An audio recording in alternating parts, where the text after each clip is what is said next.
Bonjour, aujourd'hui je reviens vers vous car je me pose des questions, sur le bien fondé de toute cette histoire. Qu'est-ce que ça cache réellement? S'il y a quelque chose à cacher d'ailleurs. Donc je me pose des questions un peu par rapport à la situation actuelle, par rapport au désaccord qu'il y a avec l'activité Akeo. Donc il y a toute une réflexion qui est en train de se poser par rapport à cette situation-là, que je trouve de moins en moins cohérente. J'ai envoyé des invitations un peu dans tout le réseau Akeo et en dehors. Dans tout le réseau Akeo, tout simplement pour observer les réactions de certaines personnes, voir un peu comment elles réagissaient par rapport à l'invitation que je leur avais envoyée. Donc j'en ai envoyé à toutes les personnes que je connaissais plus ou moins dans le réseau. Il y en a qui ont répondu favorablement, il y en a qui n'ont pas répondu. J'ai le cas de Marie-France, Marie-France et Bruno qui ont tous les deux répondu, et Isabelle et Christian, eux, n'ont pas répondu. Donc ça me soulève question, ça me pose question. Qu'est-ce que ça veut dire? Aujourd'hui, tout le monde a suivi mes vidéos, plus ou moins. Beaucoup d'entre vous, vous avez suivi un peu les vidéos de toute cette histoire. Et vous avez bien compris que je me suis fait piéger. Avec toutes les preuves qu'il y a même plus de contestation possible. Et en toute légitimité, si Christian et Isabelle avaient vraiment été clairs dans leur esprit, tout simplement, ils auraient repris contact avec moi depuis longtemps pour s'excuser de ce qui avait été fait, ou pour essayer de trouver un terrain d'entente, tout du moins. Et là, ce qui m'interpelle, c'est qu'il n'y a aucune réaction de leur part. Ça me pose question. Est-ce que ça cache d'autres choses? Je suis un peu surpris, quoi. Je suis un peu surpris, les connaissant, avec les valeurs que je leur connaissais. C'était logique qu'ils reprennent contact avec moi. Alors pourquoi est-ce qu'ils ne l'ont pas fait? Pourquoi est-ce qu'ils ne le font pas? Pourquoi est-ce qu'il y a cette loi du silence qui continue d'exister au travers de cette activité-là? Et c'est une situation qui n'est pas simple à vivre, qui n'est pas simple à gérer. Je me considère plus du tout comme une victime, parce que je ne sais pas en fait qui est vraiment victime de ce phénomène-là. Je me pose seulement des questions. Quand j'ai dit à un moment donné qu'en fait ils avaient été dupés par Pascal G, il y a quelque chose qui m'interpelle, qui n'est pas cohérent dans tout ça.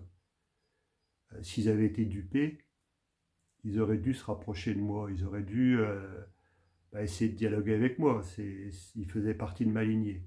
Qu'est-ce qui se passe? Qu'est-ce que ça cache?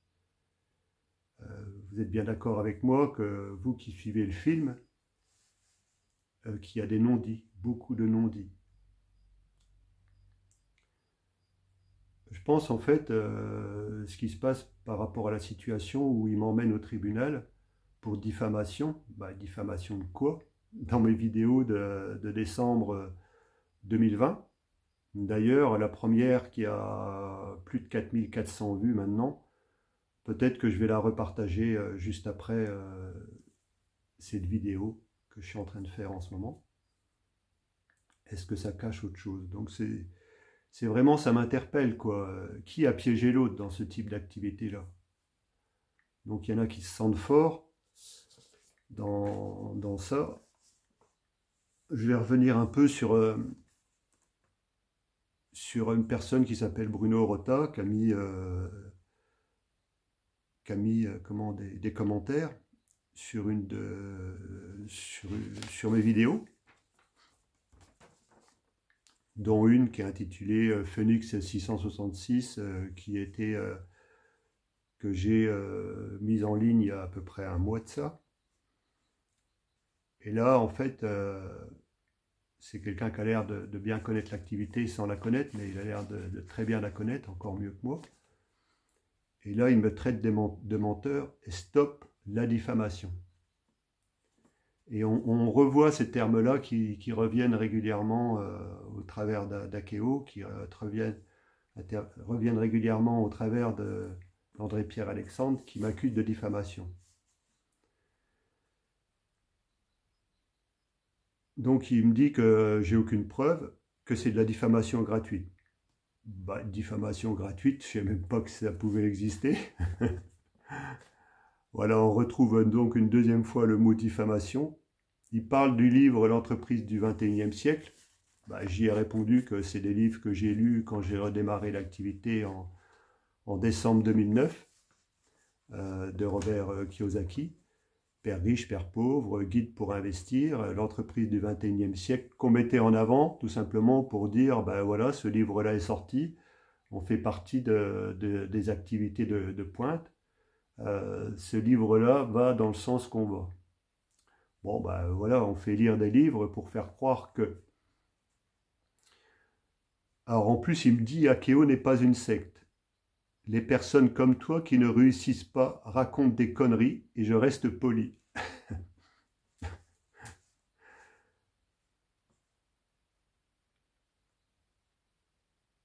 Il va redémarrer l'activité pour réussir avec la grande famille Akeo. Alors là, il parle de secte.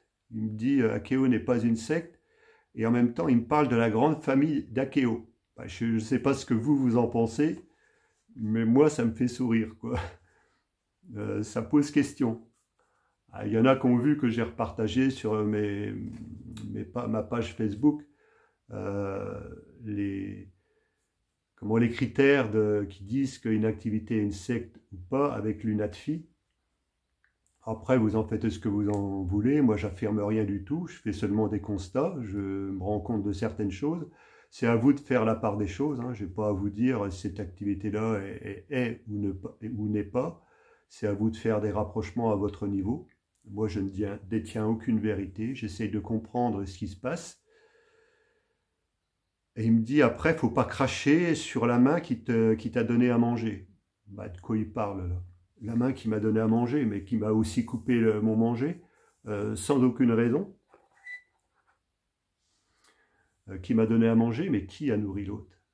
C'est combien de millions d'euros que j'ai ramené de par mon démarrage, du 2 décembre 2009. De par mon démarrage, j'ai rapporté 6-7 millions d'euros de chiffre d'affaires à l'activité, donc au réseau en même temps. Après, c'était pas que moi, hein, c'était toutes les personnes qui ont démarré aussi dans mon réseau. J'en avais parlé à un moment donné, hein, mais combien de personnes ont été capables de mettre 33 personnes dans leur salon, dont 29 invités? Et Christian Berg qui faisait la présentation à cette époque-là, combien de personnes, combien de fois ça a été mis en avant? Est-ce qu'on m'a donné un peu de possibilité d'exprimer pourquoi j'avais réussi à faire venir tant de personnes? Pas plus que ça. Pas plus que ça.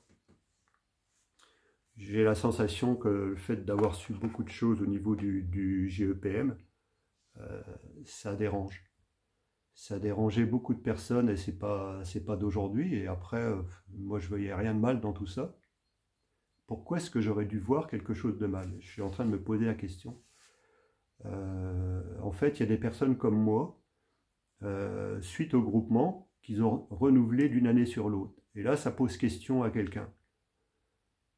Comment ça peut être possible? Bah, j'ai répondu, j'en sais rien, mais en tout cas, on a renouvelé d'une année sur l'autre et on n'a pas renouvelé au moment où Thierry Vavasseur a pris ses distances. Voilà, mais des gens comme Joël et Myriam et des gens de leur réseau ont tout simplement renouvelé depuis ce moment-là. Et c'est pour ça que quand Joël et Myriam ont redémarré je ne sais plus quand, en octobre, novembre 2009, bah, ils avaient déjà tout un réseau qui était derrière, qui était encore là existant, qui n'était pas plus que ça actif. Bon, j'en sais trop rien. Mais voilà, donc ça me pose question. Alors, il met « Je n'aime pas les injustices. je supporte pas le mensonge, je sais ce que je dis, je connais très bien Akeo. Ah bah alors pour quelqu'un qui n'aime pas les injustices, qui supporte pas le mensonge, waouh, ah, il va être servi. Hein.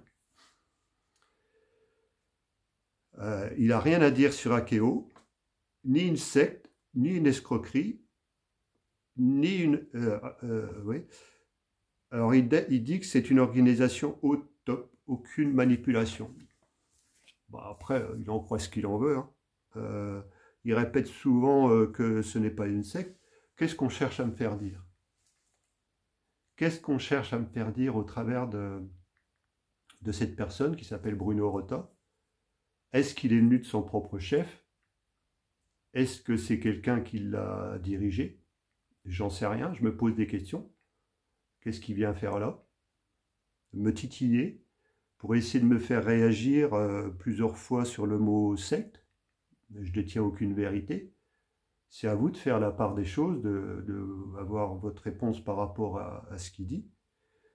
Une organisation au top, peut-être. Aucune manipulation, bah si, bien sûr qu'il y a des manipulations. Mais après, qu'est-ce que j'en ai à faire de ce commentaire-là, de témoignage-là?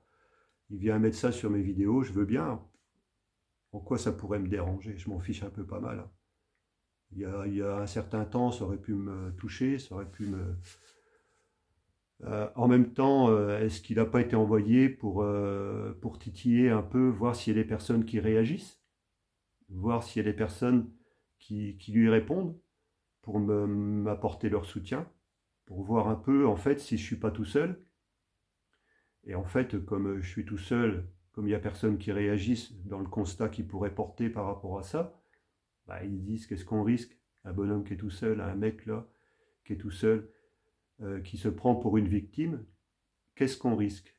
Il suffit qu'on l'attaque en diffamation, peu importe le résultat. André Pierre se mouille pas parce qu'il ne vient même pas au tribunal. Donc je suis tout seul à être confronté à cette situation.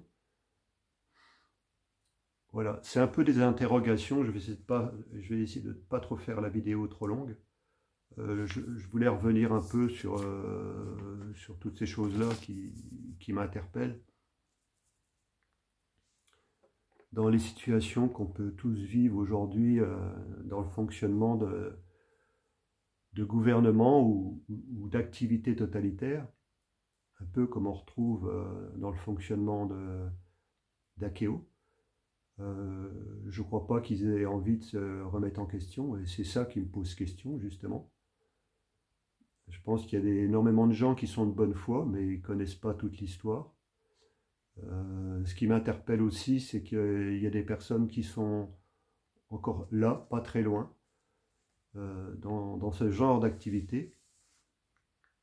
En fait, toutes les invitations que j'ai faites sur un peu toutes les personnes que je connaissais, et à tous les niveaux, dans l'activité Akeo, c'est tout simplement pour voir un peu les réactions de chacun. Il y en a un qui a pris contact avec moi, entre autres. Là, je vais voir sa réaction, je vais voir ce qu'il fait ou ce qu'il ne fait pas. Donc, tout simplement, j'observe. Je suis observateur, je suis observé, donc je fais qu'observer. Donc, aujourd'hui, je ne détiens aucune vérité. C'est une histoire que j'ai un peu ras-le-bol, que j'en ai un peu marre. J'ai envie de passer à autre chose. Mais on ne peut pas passer à autre chose parce que ben, la vie nous rappelle, tant que des choses du passé ne sont pas réglées, ben, on est obligé de continuer à avancer. Donc ce qui se passera par rapport au tribunal, ben, j'en sais strictement rien.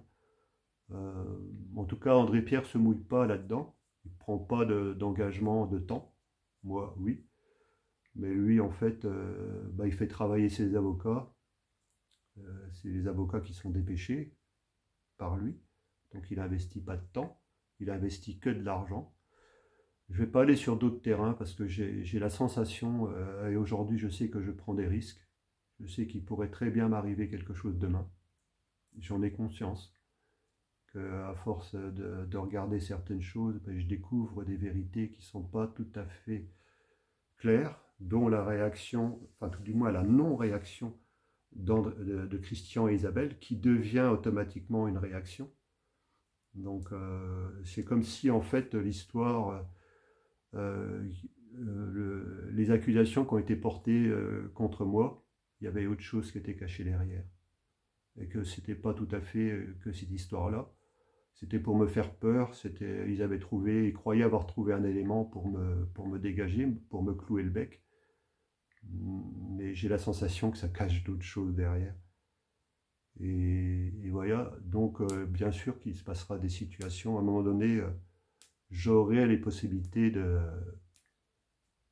d'avancer à un autre niveau, parce que c'est clair qu'aujourd'hui, il y a beaucoup d'entre vous, vous ne comprenez pas ce qui se passe, pourquoi je continue à faire des vidéos, pourquoi je continue à m'exprimer, ben, tout simplement pour que tout ce que je suis en train de découvrir, de vivre aujourd'hui, c'est justement pour qu'il y ait des traces.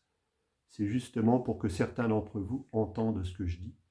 En vérité ou pas, je ne détiens pas, je ne prétends pas détenir la vérité. Je subis une situation par moment, je ne vis pas avec. Ça ne m'empêche pas de dormir. S'il y en a qui souhaiteraient que ça m'empêche de dormir, ben, ça ne m'empêche pas de dormir, loin de là, je suis serein.